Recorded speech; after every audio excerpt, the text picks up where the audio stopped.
chapter 17 really does have so much in it. It discusses such awesome things like Christ's power to forgive our sins. It discusses Christ's ability to increase our faith.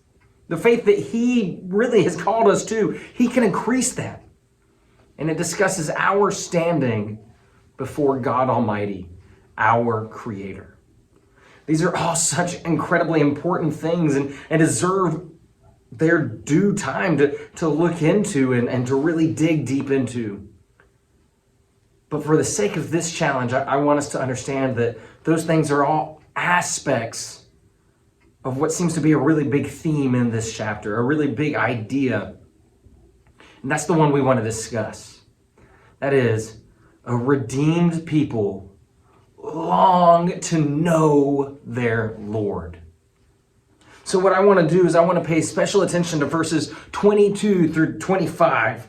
They say this: "Then he said to his disciples, 'The time is coming when you will long to see one of the days of the Son of Man, but you will not see it.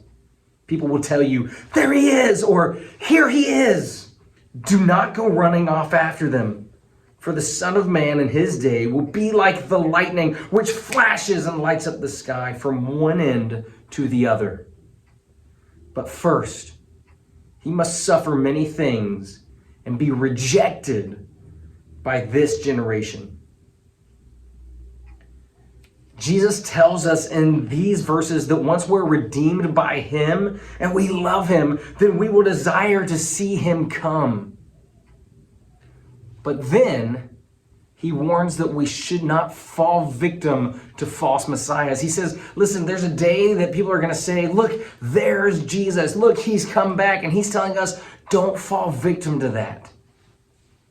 So first he's saying we will long to see him come.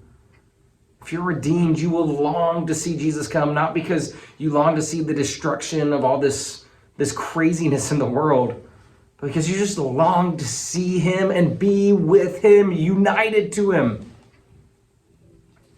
But the second part's very important too, where he says, don't fall victim to these false messiahs. There's only one way to keep yourself from falling victim to those false messiahs, to false Christs and false tellings and false teachings.